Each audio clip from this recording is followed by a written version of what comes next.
26/11 मुंबई दहशतवादी हल्ल्यानंतर देशातील किनारी सुरक्षेबाबत विविध उपाययोजना करण्यात आल्या असल्या तरी माहिती देवाणघेवाणीतील विलंब, विविध सुरक्षा यंत्रणांमधील समन्वयाचा अभाव आणि किनारी भागातील अपुरी देखरेख या समस्या अद्याप कायम असल्याचा दावा करत नागरिक सोशल फाउंडेशनने केंद्र व राज्य सरकारकडे युनिफाईड कोस्टल सिक्युरिटी ऍक्ट लागू करण्याची मागणी केली आहे. अशी माहिती नागरिक सोशल फाउंडेशनचे ॲडव्होकेट रोहन कानेटकर यांनी पत्रकार परिषदेत दिली.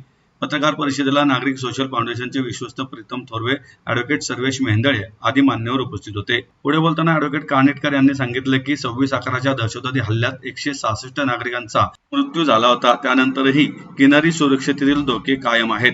दुसरीकडे विकसित होत असलेल्या वधावन बंदर प्रकल्पामुळे महाराष्ट्राचे सामरिक आणि आर्थिक महत्त्व मोठ्या प्रमाणात वाढणार आहे. वढवण बंदर कार्यान्वित झाल्यानंतर आंतरराष्ट्रीय मालवाहतूक, कंटेनर वाहतूक, सागरी व्यापार आणि किनारी आर्थिक क्रियाकलापांमध्ये मोठी वाढ अपेक्षित असल्याने सुरक्षा व्यवस्थाही अधिक सक्षम करणे आवश्यक असल्याचे त्यांनी नमूद केले. अमेरिका, सिंगापूर आणि इस्रायल सारख्या देशांनी आधुनिक मेरीटाईम इंटेलिजन्स व कोस्टल सर्व्हेलन्स प्रणालीच्या माध्यमातून किनारी सुरक्षा मजबूत केली आहे. तसेच गुजरात, केरळ आणि तामिळनाडू या राज्यांनीही विविध यशस्वी किनारी सुरक्षा उपक्रम राबवले आहेत.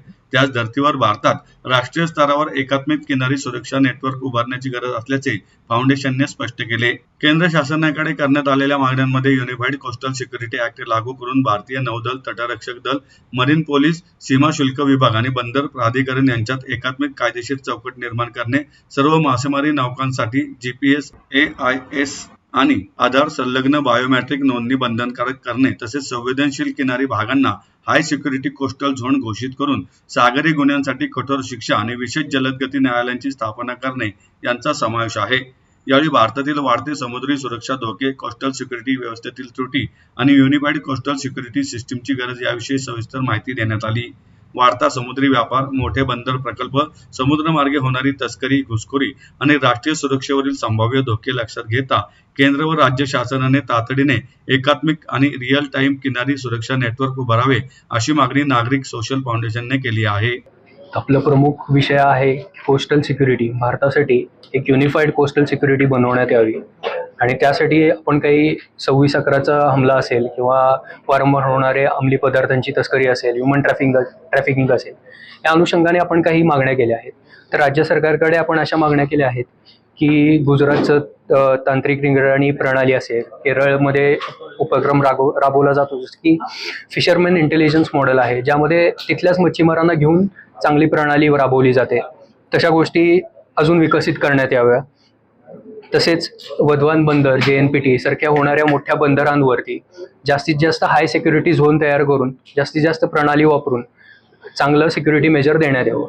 त्या अनुषंगाने केंद्र सरकारकडे सुद्धा आपण काही मागण्या केल्या आहेत की युनिफाईड कोस्टल सिक्युरिटी ऍक्ट हा तातडीनं तयार करण्यात येऊन त्याची अंमलबजावणी सुद्धा करण्यात यावी. सर्व फिशिंग बोट्स असतील, GPS ट्रॅकिंग सिस्टीम असतील, त्यांना AI डिव्हाइस असतील, आधार लिंकिंग असेल, या सर्व प्रणाली बंधनकारक करण्यात याव्या.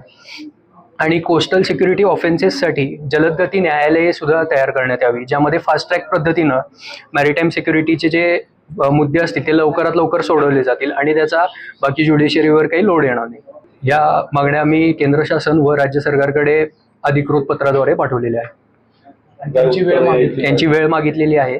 त्यावरती जर प्रेझेंटेशन करता आलं तर आम्ही अजून चांगला रिसर्च करून त्यांच्यासमोर हे सर्व गोष्टी आणि बाबी मांडू.